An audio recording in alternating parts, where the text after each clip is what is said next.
One thing as people that I think we need to start learning how to do is doing things for ourselves. Doing things for the sole purpose that we want to, or for the sole purpose that we appreciate doing. And in saying that, I don't just mean like just living out your daily life. I mean being intentional what you give time to and what perspectives you take on to the things you do. In doing things for yourself, I mean do it for you, like not for external validation, not for a deferring viewpoint, but simply because you like doing it or you want to do that certain something. And I really feel like that applies to anybody with like any sort of creative aspirations or any aspirations in general. The longer we live in other people's expectations, the more we're living out their blueprint of life. Or we're living out someone else's expectation, someone else's box that they're putting you in. So that's why I think it's important for us to really make sure we're doing it for ourselves. Make sure we're being intentional with, you know, how we place our care and our value in things that aren't us. In both things external, as in like circumstances, and in people. It's easy to get caught up in the minds of others and expectations. I feel like sometimes we hold ourselves to faulty expectations due to the fact that we adopt and consume the expectations of other people. The biases of others are often not befitting of us. Not simply just because we're different people, but because we share a different perspective. And perspective is everything. Perspective has a lot of power. And the most important perspective that I think we can have in general is the perspective that we have on ourselves. And saying do it for yourself, I mean, adopt the perspective of yourself and of what you do that's befitting of how you want to feel about it. Not necessarily how everything is viewing it. It's important to sort of isolate yourself in a way. At least I think so. When we get caught up in the world of external perception, we get caught up in the moods and feelings of other people. And it becomes more and more difficult for us to sort of practice our own individuality. And saying, have your own perspective, I mean, realize that your viewpoint is the only viewpoint that you can actually speak from, that you can actually traverse, that you can actually, that you can actually readily adopt. Who we are in a real sense is nothing but an external reaction. And our reactions, I feel like, are mainly based on our perspective. Our reaction is sort of akin to how we look at the world. I feel like a lot of us look at the world based on how we view ourselves. If you view yourself as a happy person, you typically view the world as a happy place. Not to say in all things, of course there's certain things going on right now that's not necessarily morally right. But in all things that aren't subject to morality, that are subject to our perspective, I feel like that's when it really comes into play. And that's when it really, really matters for ourselves. It's about knowing that you are a person in this world and you contribute to your own growth in a way simply by just how you look at yourself.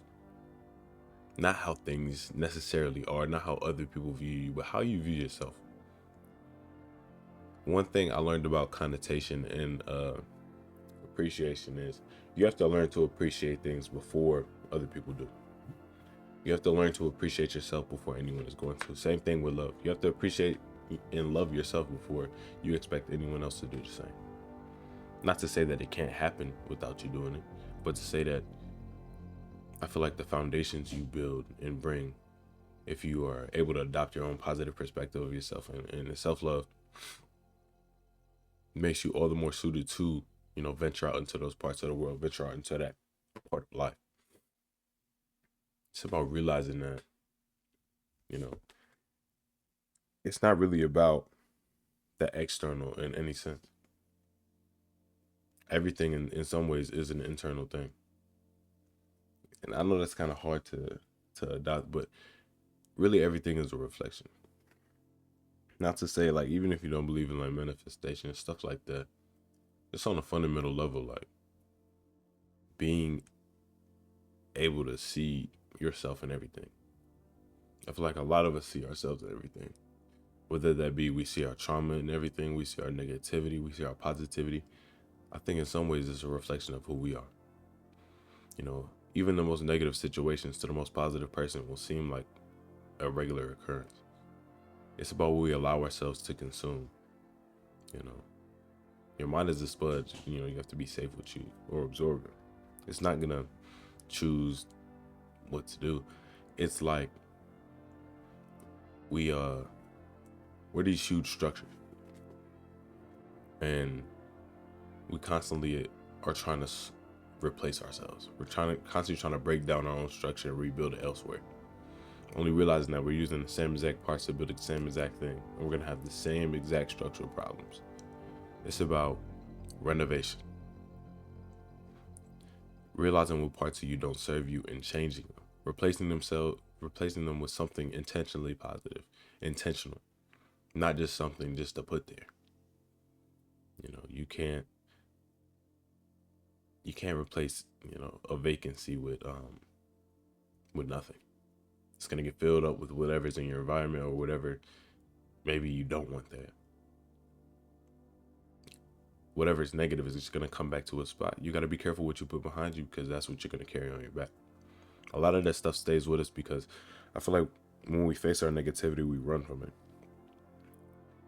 without realizing that we're running from parts of ourselves. You know, in the same way that we contain multitudes, that we contain a lot of duality, we have to realize that a lot of it stems from itself.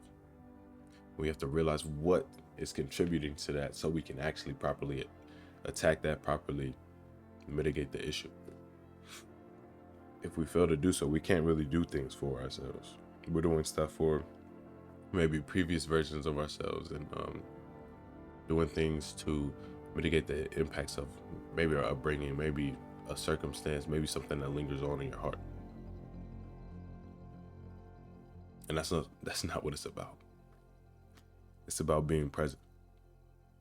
So in doing things for yourself now and doing it for yourself, doing it for you, you have to at first realize what's taking you away from yourself. I feel like a lot of times in the lives we live in this age, it's the past and the future at times. You know, we get so stuck up in who we used to be and how things used to be that we fail to realize how beautiful the present moment can actually be. We fail to realize all the power in the present. Simply out of the fear that we might go back to our old self or the fear that we won't be good enough for our future ideal. And it's okay to have a future ideal. It's okay to have something you sort of see set in stone, but it's not okay to hold yourself to an unrealistic standard without at first believing that you can achieve that. It's only unrealistic if you allow it to be. You know, it's as realistic as you make it, and it's more realistic you make it, the more comfortable you are to do things to put you on that track to get there. That's why it's super important to do it for you and be present enough to do it for you. You're doing it for somebody else. You're living out their dream and living out other people's ideals. I don't think we put our best foot forward. We don't treat ourselves like someone we're trying to help. We're treating ourselves like we're trying to help other people. And that's not to say be completely selfish or to yourself or isolated. It's about realizing, what parts of you are from you. What is pulling the strings of your perspective and whether or not it's you or something else. And making sure it's you. No man is more powerful, no person is more powerful than the person that is able to control their own perspective. The person who is able to dictate their own viewpoint on the world around them. I feel like once I got in that sort of mentality, once I got in that sort of state, that I knew my perspective was everything. It's like, no matter what happens, I always know that, in some ways, everything happens for a reason. Whether that be I fall off my game and I realize that, things are starting to get to me that aren't typical, that I don't usually let get to me. It's just a sign that I'm not doing something. I'm not filling in a vacancy that I need to. I might have replaced something. I might have discarded something and not readily replaced it with something better. And being intentionally positive all the time isn't always the easy thing. I can't really say it is, but it's an important thing. It's something that we should do. It's not something that's you know, just you should be positive. It's you really should. You really should. You have to treat yourself, you know, sort of with a caring hand. Push yourself at the same time though. Like it's about realizing how to navigate yourself, how to do it for yourself, how to do it for you. And I feel like the major part of that is being present enough to know yourself, present enough to realize, you know, what serves you and what doesn't. Present enough to realize that not everything is for you. Present enough to realize what is for you. And most of all, present enough to realize how important your perspective of yourself actually is. All that to say, really do it for you. Do it for you. Like, I don't know how to articulate it any better. Make sure when you're cultivating your art, cultivating your purpose, cultivating anything you want to do, it's void of sort of ego in that sense. Void of maybe how it looks. Okay, of course, be moral. Void of how it looks. Void of how it's perceived. And ensure that your perspective of it is something that's beautiful. Something that's great. The better you feel about it, the better it's just gonna be. It's about feeling. It's about expressing that perspective, that good perspective of yourself onto everything you do.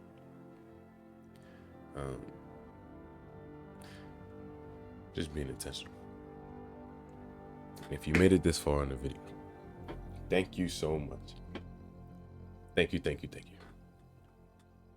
I can't really thank y'all enough, honestly.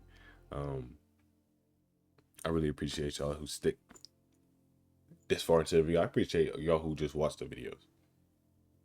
I hope you guys are all tending towards something better, and I hope the video helped you. Even if it didn't, I definitely feel like I gained something in general. But make sure y'all taking care of yourselves, being intentional with what you do and how you talk, feel, and think about yourself, because it all comes back around. I dropped a video saying what we think is what we are, and in some ways it's true. We're not the thought, but we're the reaction to it. And in some ways, you know, how we feel influences our thoughts.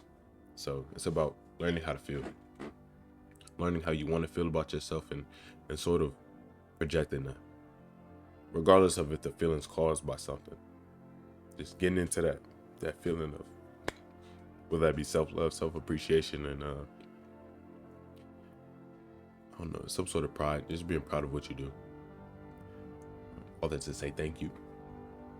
Many thanks. Thanks again. And thanks again. You guys enjoy your day. It should be a nice day. Getting into spring. Hope you guys are enjoying the weather. Spring break just ended. It's the last day. But, I hope you guys enjoyed your break. If you had one just now, I guess. And if it's coming up, hope you enjoy that. Thank you.